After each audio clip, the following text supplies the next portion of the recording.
It's officially training camp week for Pitt football as the Panthers report to the South Side on Tuesday and practices officially begin on Wednesday at the UPMC Rooney Sports Complex. And now it's a big 4 weeks that sets the stage for the 2025 season and Pitt football for this year. We will see how the depth chart shapes up. We will see how some of the top returners progress from last year, whether that's quarterback Eli Holstein, Desmond Reed at running back, wide receiver Kenny Johnson, so on and so forth. And as always, we'll be reporting on the inevitable injuries and just how things stand amongst those positions on the depth chart. Now today, on this episode of the Pittsburgh Sports Now Football Pulse, I'm talking about what I'm watching while I'm going to be down there for training camp for Pitt football and this 2025 team. I'm Nathan Brysinger. This is the Pittsburgh Sports Now Football Pulse. Be sure to go check out all of our content leading up. A lot of position previews over on our website, pittsburghsportsnow.com. So be sure to check it all out and get yourself prepared for the upcoming weeks, and we will have plenty more on the way. Now, talking today about what I'm specifically watching for. I'll be down there for camp opener on Wednesday. I have a list here of things I'm looking for. Now, for me, unfortunately, I have a poorly timed vacation, so I'll miss a couple days, but then I'll be back for the final 2 weeks of training camp. So here are the things I'm watching for. Here are the things I'm going to be reporting on throughout training camp while I'm down there. And of course, we'll have other people covering while I'm not there, so we will have you covered all the way through this camp. Now, the one big thing to start off that I'm going to be looking for in the offense, this Pitt football team certainly revolves around it. It's Eli Holstein. Where is he at health-wise? Pat Narduzzi said he's 100% healthy. After spring, he was not 100% there at spring. Was a little, inconsistent maybe during spring ball after coming off of a season-ending injury that required surgery. So he's coming into his redshirt sophomore season.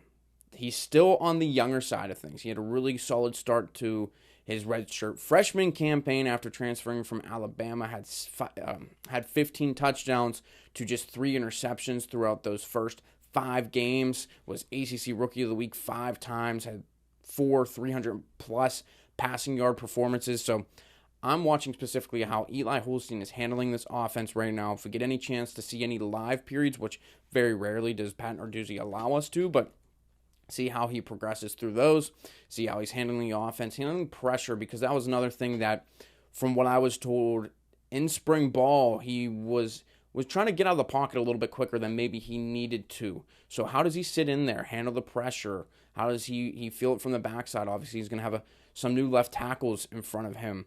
So Eli Holstein, that's a top one for me that I'm going to be looking for.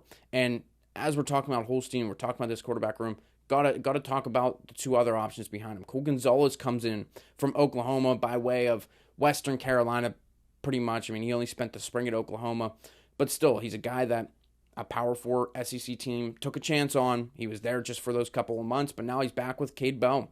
I mean, Eli Holstein's your surefire number 1 starter, but Gonzalez brings a very, very interesting backup candidate behind Holstein, and if he happens to struggle, we will see how long it takes maybe for Cade Bell and Pat Narduzzi to sort of pull that leash from Holstein and put in Gonzalez. So I'm curious to see how he can throw the ball, how he can read the defenses, handle his targets, because, of course, he's making the jump from FCS technically to the Power 4 level. Had a little bit of experience in that spring camp at Oklahoma. So moving on, still talking about the offense, still talking about the backfield of the offense, the running backs. What's the depth looking like behind Desmond Reed? We sort of know that Joel Goff's going to be number 2, but pretty much from there, where does it stand? Because Goff, he's still super young. He's a redshirt freshman. What type of steps has he taken? He's very much like Desmond Reed, where he's a smaller guy. He can make plays out of the backfield. He's pretty elusive at times. So how has he been able to handle this first full year at Pitt, and how is he entering his second season in the offense? And then who's there behind him? Ja'Kirian Turner's a true freshman. I think could be really good this year for Pitt. He could see the field for Pitt. So where does he sort of stand in line amongst the depth chart? Derek Davis Jr. Will he be back? Will he be there that first day of training camp? That's still unknown. We will find that out once we get there on Wednesday. And then Justin Cook's another guy, another option. And what about, there's 2 more freshmen that we have not seen in this running back room yet. Saquon Smith and Jaylen Brown. So how do those guys look? Will they have any sort of chance at potentially seeing the field this year? So another key one there, running backs. Moving on, wide receivers as well, of course. Kenny Johnson's supposed to be this number 1 guy. He's received this number 1 billing from Narduzzi, from a lot of people inside that program. So that's where I kind of want to look to see how he is progressing.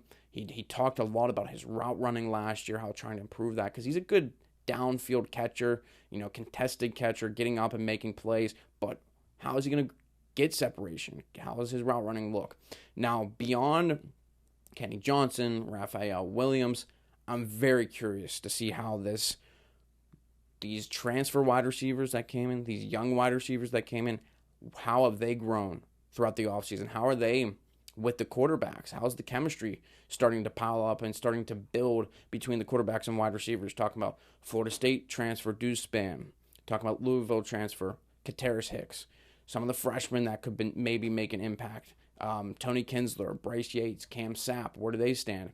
Very interested also about Sincere Lee. He's a guy that came from Western Carolina as well last year, had 3 touchdowns, about 200-plus yards, and he got injured for the season in the Clemson game. So how has he recovered?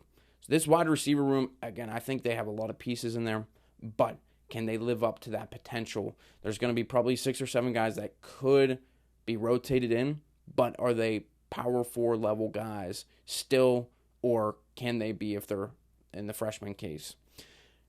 Beyond that, also looking at pass catching, I'm really intrigued about where Malachi Thomas stands in things. Now, Jake Overman's the number 1 tight end. Thomas will be his backup. Thomas is a very good blocking tight end, I think, or can be a very good blocking tight end, but boy, did he struggle at times in the spring to come in and catch passes. In the spring game specifically, we saw a lot of miscommunication between the quarterback and Thomas. He dropped a pass or 2. That's where we need to see a lot of improvement, I think. So I'm going to be really paying attention to that specific room, Thomas individually, more than Overman or anybody else in that room, because Thomas is going to be expected to take a leap and be an impact player in that room. Finally, on the offense, we're looking at the offensive line, but we're looking specifically and specialized on that left tackle spot, because ad nauseum we have talked about the guys who have gone down at that left tackle position over the last 3 years, season-ending injuries the past 3 seasons, with Branson Taylor, Matt Gonzalez, and Carter Warren there. Now they bring in 2 transfers that could potentially start there. Jeff Piercy from Michigan, Kendall Stanley from Charlotte. Both of those guys, that position's still up for grabs. I think Piercy, he's a bigger guy. He comes from Michigan, comes from a really good offensive lineup there. 41 career appearances, 3 career starts at left tackle. I think right now maybe he has the edge. Kendall Stanley, though, is going to push, and he's a really good offensive lineman. He's a little bit smaller in terms of height. He's at 6'5", where Piercy's at 6'8", just big, long arms. But Stanley, he's got long arms too, and he's an athletic offensive tackle. Now, he played all of the starts he had last year, Charlotte.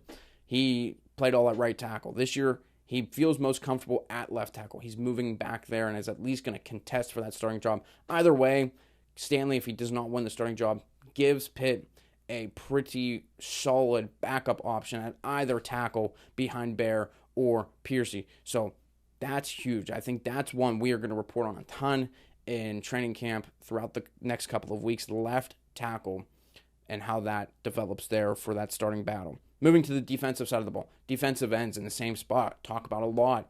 Who's going to take over that starting role? Blaine Spires from Utah State. Joey Zielinski from Eastern Michigan. Jaden Moore comes in from Oregon. Jaden Moore, I've talked about, has probably the biggest upside out of all of them. He is a little bit younger as a redshirt sophomore, whereas Zielinski and Spires are 5th-year, 6th-year guys. Moore, I think, can work his way in and factor in and be a very good defensive end for Pitt this year. But they may start off with one of those veteran guys taking the starting role at the beginning of the season. So how do they look? Spires was still battling an injury in the spring, so is he going to be back fully healthy? How does he look just coming off the edge and getting after the quarterback. How is he going to look in drills, just in terms of speed, burst off the edge? That's stuff that I'm all looking for there.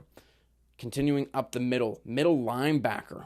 That's another position that's kind of up in the air right now. They have two guys that could really play and be on the field a lot this year. Braylon Lovelace moves from the outside to the inside spot at middle linebacker.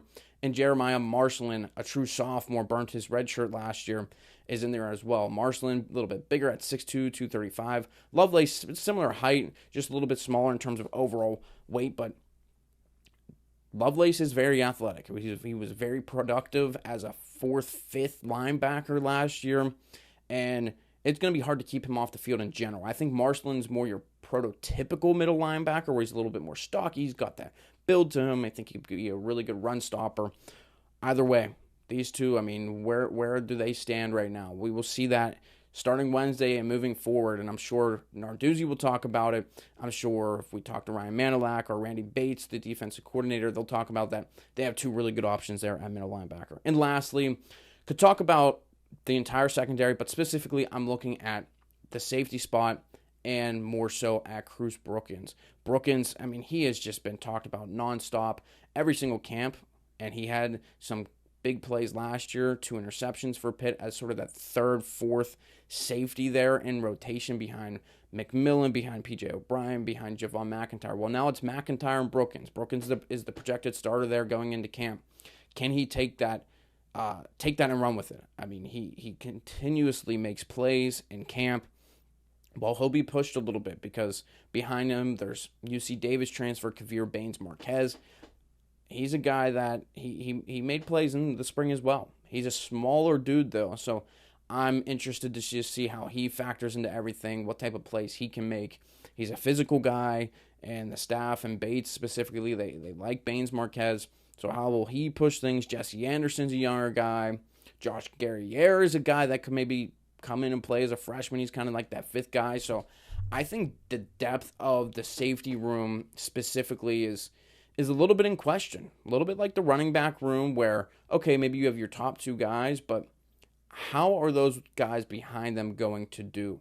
Because there's players there that you can say, okay, you know, Kavir Baines comes in, was very productive at UC Davis, but how is he going to translate his play to the Power 4 level? Because he played at the FCS. Jesse Anderson, okay, the coaches have talked about him before, and that he's a pretty solid player, but he's still young, and can he step in and play in big moments as that 3rd or 4th safety on 3rd down and long? Can he make plays? So tons and tons and tons of questions still to be answered, and we will see all of it develop and take place over the next couple of weeks and heading into the 2025 season. So there are some of the things that I'm specifically watching for. So it's a good list there, and there will be plenty to talk about over the next coming weeks. Thanks for tuning into this episode of the Pittsburgh Sports Now Football Pulse. I'm Nathan Bressinger. Be sure to head over to our website to check everything out over on PittsburghSportsNow.com.